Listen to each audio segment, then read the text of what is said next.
Thanks for staying up later. The director, Martin Scorsese, is with us, and in effect, this is our final true later. We'll be on Friday night for an hour to kind of wrap things up, but this is our last interview, and in a sense, a classic later, because we've always liked to talk to people who have a body of work and a willingness to talk about it. So we've got 2 nights to do it. We'll start with this. When did you first understand what the director did? What I realized what a director did was when I saw Welles' Citizen Kane on television in the late 50s. And then I was able to go back, mainly because Welles' style was so expressionistic. It was out there, it was out front. You could see the camera moving. You could feel the editing. You could see what the actors are doing in one take, where how he blocked the actors, and how much dialogue, and whether the dialogue was kind of looped in a funny way, where he cut words together.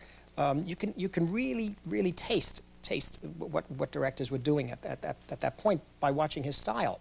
But it allowed me then to go back and watch pictures by John Ford, where you supposedly can't see what the director's doing. That's even harder. And it doesn't mean that a director doesn't, you know, like William Wyler would go for that one solid image and hold that image for ages. And it looks simple, but it's not simple at all. It's like there isn't 5 places to put the camera for this scene. It's one place, and this is the place. And you're over here, and he's over there, and this is how you move. And it's very, very controlled. There are many, what I guess I'm saying is that there's so many ways to go about directing, but the first one that made itself evident to me was the Wellesian style, and then I was able to go back and see more subtle things, you know? Is this oversimplified, or is it fair to say that you never saw, as much as you were thrilled by films, fascinated by them, you never saw your life, and most importantly, your neighborhood where you lived, you never saw it on film or anything like it? No. Closest we came, I mean, the first thing I remember seeing was Force of Evil. It's a brilliant film by Abraham Polanski, who was then blacklisted. That was one of the great losses, because he was a writer who did the script for Body and Soul, a film directed by Robert Ross and John Garfield. Right, John Garfield. And then a year later... Right, like I'm telling him he's right. Well, it's... He needs that assurance. Yes. Garfield then did this movie, Force of Evil, and it was about the numbers racket. And it was more than that. It was about the corruption. And it's really about brothers, in a sense. It had a big influence on Raging Bull and a number of other pictures of mine. And that was the first, because I remember everybody playing numbers and stuff. So that's the first inkling that, yeah, that's some sort of recognition from Hollywood, but it was not exactly, not recognition, but portrayal of this life that I saw out there. But not really, indeed, it was a very different approach to it. The people's behavior that I saw that mirrored what I knew, reality, was on the waterfront. You know, Brando and Steiger and 2-ton Tony Galento, who is in the back, you always keep saying, definitely. And remarkable. And after Joe Lewis got done with him, that's all he could say. That's all he could say at that point. His face was like a shovel hit it. It was amazing, great face. And the guy who plays the bartender, there's another guy who plays the bartender, where Brando gets shot in the arm, and in a scene. It's extraordinary faces and behavior that seemed like it had just literally, when I walked out of the theater, that they were right on the corner. As people who followed your career may know, you were asthmatic as a child. You didn't play sports much. No. You used to sit around, and before you even heard the term storyboarding, in effect, you were drawing these comic book things that were the storyboards for later use as a director. So what I'm wondering is, did you participate in this life you seem to understand so well and be able to depict so well, or did you just observe it from a distance? Were you, in effect, watching it out the window? Well, obviously, I mean, if you live there, you participate. You're in it. A lot of it was viewed objectively, you know, and it was rough. It was a street culture too, so that, you know, there was the shaking down of pecking order of who was tougher and that sort of thing. And I usually got an extra. I got a dispensation because of my asthma, so it was sort of a cheat, actually. You know, well, he's okay to leave him alone. Don't bother him. And that kind of stuff. But I was kind of, I guess, around for comic relief. But there were some very difficult times, and it was pretty much Mean Streets is part of that. That growing up, there's elements in the actual Mean Streets, the actual film, about myself, my old friends that are there, you know, hanging out and basically living and participating in that code, in that way of life, and with that with that vision of life, and believing that that's basically all there was. You know, my father, working people, there wasn't a book in my house. The only thing that was to read was the Daily News and the Daily Mirror. So, I mean, people who read the New York Times, it's like they might as well be Martians to me. I had no idea what that culture's about at all. So, none. So even if they didn't have these exact names, when there's the scene where they in effect call the roll in Goodfellas, and there's Fat Andy and Frankie the Wop and Jimmy Two Times, you knew those guys, if not by those exact names, not by those exact types. names. Yeah, that type, that type. And some of them very, you know, when you're 8 years old, 9 years old, some of them are really nice to you as a kid. There are others who weren't. And you'd keep away from them, and sure enough, later you find out that the complexity of it is that you find out that, yes, the one guy who would be frightening the kids, or get away, don't walk in front of this hallway, get away from here, don't walk in front of this cafe, we don't want you kids here. That guy, let's say he's connected or whatever it was, and he's a difficult person. But there were also guys who were that way too, and they were very nice. And so in a sense, I got to know them as people. How much first-hand experience did you have at any point in your life with violence? I mean, firsthand. You must have observed it, but firsthand, was your life ever threatened? Did you ever fire a gun? Were you ever in fights? The fights are hard because, first of all, I could never defend myself. And I had a couple of friends of mine who would always take care of me, you know. There was one good friend of mine who had a number of brothers, and he would get into scraps every now and then for the brothers, you know. But both he and I felt that we didn't want to get our suits ruined. This is very important. Mohair suits, you don't want to...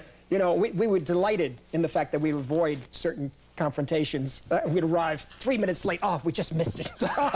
Sorry, he said that? Oh, my God, I can't believe he said that. And what did you do? Hey, if he had said that to me, if I'd have been there. No, we didn't even press that. He said, oh, it's too bad. Because if they said, well, go get him, you know, then we're stuck. No, there were a couple of things that we avoided. Luckily, one of the things in Mean Streets ends with them being shot in a car. And I missed that by 5 minutes. I was in the car. Really? Yeah. I missed it. We were just, my friend Joey and I, it was 3 o'clock in the morning. Whatever happened afterwards. I won't get into it. But basically, we were in this guy's car. We're driving around. We didn't really have any cars there because it's Manhattan. In Manhattan, you don't need cars. You know what I'm saying? So there's one guy who had a car, and he was coming around, and we went with him one night just for a ride. And it was like late at night, Friday night, going into Saturday morning, I think, or Saturday night, Sunday morning, whatever. In any event, it was getting really boring. And so around 3 o'clock in the morning, he said, no, just drop us off. And we went home. And something happened right after we were dropped off, and then the car was shot up. I mean, 2 of them hit. Only a few blocks away. But whatever happened, it was the basis of a matter of almost as ridiculous as in a bar going by a guy and scraping his shoe and not saying, I'm sorry. And the guy says, excuse me, did you just see what you did? Yeah. I just, you know, we realized this leather is really, I'm sorry, you know. It's like, what? What do you mean? What do you mean exactly. I'm funny? What do you mean I'm funny? I look funny? I talk funny? What do you mean? What's funny to you? Exactly. You never know. My father was always very careful. He said, be careful where you go in the night and that sort of thing, because in that style, you know, that lifestyle, even if you're not participating on that level, you're around people who are, and you never know what's going to happen. And the randomness of it is almost more frightening than the thing itself. Yeah, the randomness of it, and the idea of the pride and the Young Turks sort of trying to show off a little bit. What's your take on the conversation now about violence in television and movies? I mean, obviously your films, some of them are very violent. Yeah, the difference is they're artistic and they're well received, but the blood splatters onto people at ringside in Raging Bull. That's real, by the way. I've seen that happen. Sure. I saw that happen in one of those, the second fight I was at. I said people get sprayed with blood. Yeah, and you know, the guy shoots the guy right through the head at the end, the taxi driver, and you can hear the gush. It sounds like, you know, someone split a melon open and it's splattering all over the walls. And some people might say, not me, but I'm presenting this argument, they might say, hey, the only difference between that and desensitizing violence of another kind is that Scorsese is better at it. Possibly. You know, I mean, this is some way you could look at it. I mean, there's no doubt there was some element again, Taxi Driver, I got to tell you, we felt very strongly about Schrader's script. And we did not think, I did not think, that the film was going to be a success of any kind. It was purely a labor of love. And it was made for the people, whoever they are, wherever they were, wherever they will be, who will be interested in seeing that and empathize with it, empathize with him or whatever. And therefore, for me, I did it as honestly as possible. Is it neutral, or do you hope that they will in fact be repulsed by it? Or it's just neutral? That's what it is? And in terms of it being neutral is one thing, but the other thing is that there's got to be a, what's the word, a catharsis for the audience. You know, a catharsis for the audience through that violence. This is what I was hoping for. I didn't realize the film was going to be a big hit, because it actually was a big hit. But again, that's a movie, for example, that, you know, I always say this, but it's true, that at that time there was no cable. So when it was going to be shown on television, I didn't insist. First of all, if I had insisted, nobody would have listened. But I didn't insist that the film be uncut, because if it's going through the airwaves, the air, and you're picking it up in your home at 8 o'clock at night, and your kids are there, it's not, you know, it's not. In a movie theater, you pay to see it. You hear about what it is, you see ads, you read reviews, you get a sense of what you're going to go and see, and you make a choice. But coming in the house, it's unsolicited. You know, and therefore, I didn't mind it being cut for TV, for television. I do mind it being cut for cable. You know, I do mind it being cut for cable, or speed it up, or what they do, some sort of thing. But in any event, what I guess I'm saying is that at a certain time, certain place, where you can make a decision to see a picture, that's up to you. Of course, you did have to tone it down, even for theatrical release, so it didn't get an X, right? Yes. Some of the violence had to be muted a little bit. Some of it muted, but we're talking about trimming a few frames of image. And, you know, when you do that stuff, when I did it anyway, when I did that stuff, happened in Goodfellas too, where I'm doing a special, we're dealing with a special effect of blood coming out of a person's body in a way.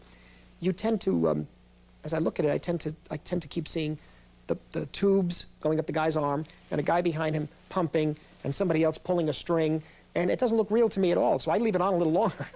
I said, you know, no, that's enough. You think they see enough blood there? You think, in other words, did you get the point that he got shot here? Literally, because sometimes, you know, it's the simplest thing in a film, purely information, getting across to the audience what has happened in the frame. And sometimes, because the lighting is off a little bit or something, the actors turn, by mistake, I had the camera a little more to the left and it should have been more to the right, you don't see what happened. You look at it in the rushes, you go, oh my God, we got to go back now. It's going to cost $20,000 to redo that scene. And that sort of thing. Or at that time, $20,000. Now it's a couple of $100,000. So I very often left it a little longer.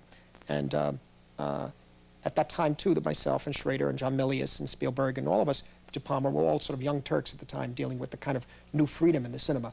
And so we were a little bit frisky, in a way, with that kind of thing. And so when it came time to trim a few frames, I wasn't upset by that.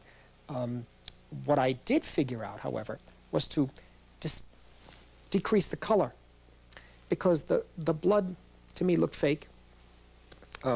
Although, looking back now, if I saw some color stills of it, it doesn't look fake to me. But at that time, when it was all edited together, you know, and I decreased the color. I took the color out and blended it with black and white, that whole sequence, and it gave me more of a tabloid effect. A tabloid effect. I remember I remember the Daily News and the Daily Mirror, and I remember one day when I was about 8 years old, seeing a dead body on the front page of the Daily News, and it was the guy I knew across the street. He'd been caught in a robbery. Really? And I'll never forget that. He'd been shot in a robbery, and his mother ran the little candy store, and we would go and have soda in there. And he was a nice guy. He just went on a robbery. He got killed. Those famous kind of tabloid pictures that the guy, I forget his name, Pesci played him in the movie. Ouija, yeah. The Pesci played him in the movie. Exactly that. Raging Bull, we based it on those images, on Ouija. I mean, so that to me, being 8 years old and knowing that the guy across the street got killed this way, was something pretty shocking to me. So when I did it as a tabloid effect, when I did it by decreasing the color and making it more black and white, then I felt I wanted to make the whole picture that way. But it's too pretentious, the whole thing. So I just, you know, it was expensive to do. And they felt it was okay then. They felt it was all right. For me, it was even stronger in my mind. But that's maybe that's just a way of my rationalization for giving in to a certain extent on some of the censorship of the picture. But quite honestly, I liked the way it looked.